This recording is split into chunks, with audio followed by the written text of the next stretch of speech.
नमस्कार, स्वागत आपका। मैं हूं आपके साथ मनुराज सक्सेना। गाजीपुर के एक ढाबे में रविवार सोमवार की रात एक महिला के पहुंचने से हड़कंप मच गया। ढाबा मालिक साहिल यादव के मुताबिक बाद में पता चला कि महिला सोनम है, जो मेघालय केस से जुड़ी है। ढाबा संचालक ने बताया कि सोनम नाम की महिला रात करीब 1 बजे ढाबा पहुंची और बेहद भावुक स्थिति में नजर आई। ढाबा मालिक साहिल यादव ने बताया कि सोनम ने ढाबा पहुंचते ही फोन मांगा ताकि अपने परिजनों से बात कर सके। इससे पहले उसने कुछ और ढाबा पर बैठे हुए लोगों से फोन मांगा था, लेकिन किसी ने नहीं दिया था। ढाबा मालिक ने जब उसे फोन दिया तो अपने घर पर बात करते हुए वो काफी भावुक हो गई। महिला ने ढाबा संचालकों को बताया कि उसकी शादी मई में हुई थी और वो अपने पति के साथ मेघालय घूमने गई थी।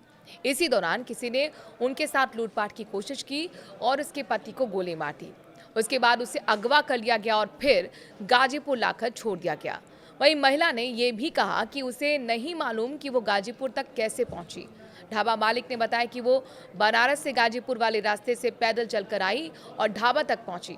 ढाबा में उस वक्त कुछ ट्रक ड्राइवर और एक कपल भी मौजूद थे। इस घटना की जानकारी और सोनम के भाई से बात के बाद ही ढाबा संचालक ने पुलिस को कॉल किया। करीब 20-25 मिनट में पुलिस मौके पर पहुंची और महिला से 3 बजे तक पूछताछ की गई। पूछताछ के बाद पुलिस महिला को अपने साथ ले गई। ढाबा संचालक का कहना है कि पहली बार देखने पर महिला ज्यादा परेशान नहीं दिख रही थी, लेकिन जब उसने अपने भाई से फोन कर बात की तब वो बेहद भावुक हो गई। यहाँ से पुलिस महिला को अस्पताल लेकर गई, मेडिकल करवाया गया। ये थी सोनम की कहानी जो बीते रात को हुई थी, लेकिन सवाल कई हैं। 17 दिन सोनम रघुवंशी कहाँ थी? सोनम रघुवंशी का फोन कहाँ है? राजा रघुवंशी का फोन और जेवरात कहाँ है?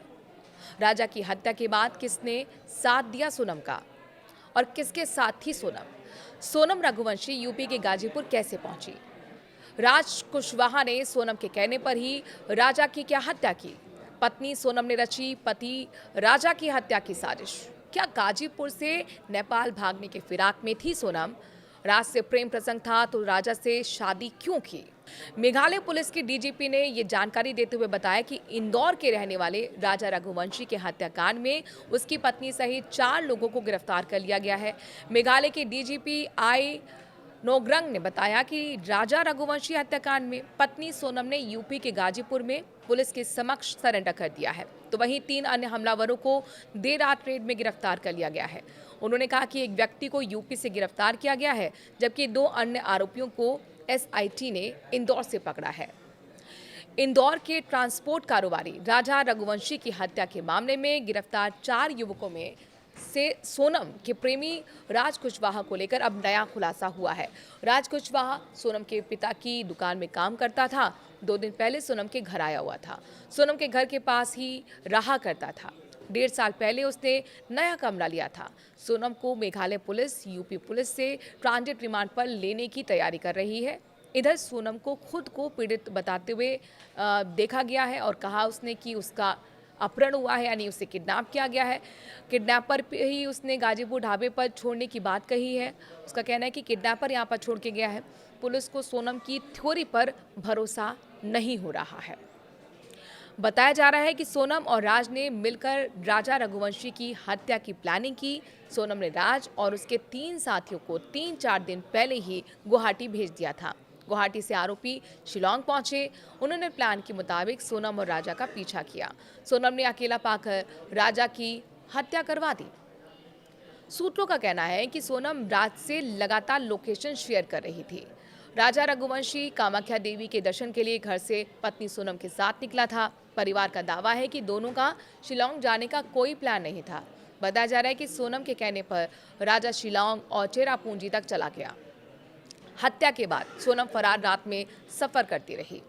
उसने अपने प्रेमी राज और उसके दोस्तों को एमपी वापस भेज दिया। 1 हफ्ते तक पुलिस से बचने की कोशिश कर रही थी। रविवार रात गाजीपुर के एक ढाबे में पकड़ी गई। और सवाल ये भी है कि राजा की हत्या हुई, सोनम को एक खरोच भी नहीं आई। शिलांग से संदिग्ध तरीके से उत्तर प्रदेश पहुंची। गाजीपुर में गुपचुप तरीके से पहुंचना, वहां पर छिपे रहना। राजा के बारे में मेघालय में किसी से कुछ नहीं बताया गया है। रेस्क्यू चला, मीडिया में खबरें चली, लेकिन सामने नहीं आई।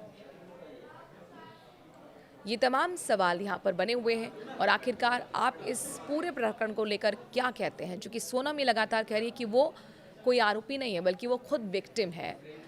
वो मासूम है, उसने अपने पति की हत्या नहीं की है, लूटपाट का शिकार वो भी हुई थी और उसे यहाँ पर बंधक बनाकर छोड़ दिया गया। क्या आपको वाक़ई सोनम की थ्योरी पर विश्वास है या आपको लग रहा है कि जाँच सही तरीके से आगे बढ़ रही है? सोनम ही है हत्यारिन है और सोनम ही बेवफ़ा है? कमेंट के ज़रिए अपनी राय ज़रूर दें। नमस्कार।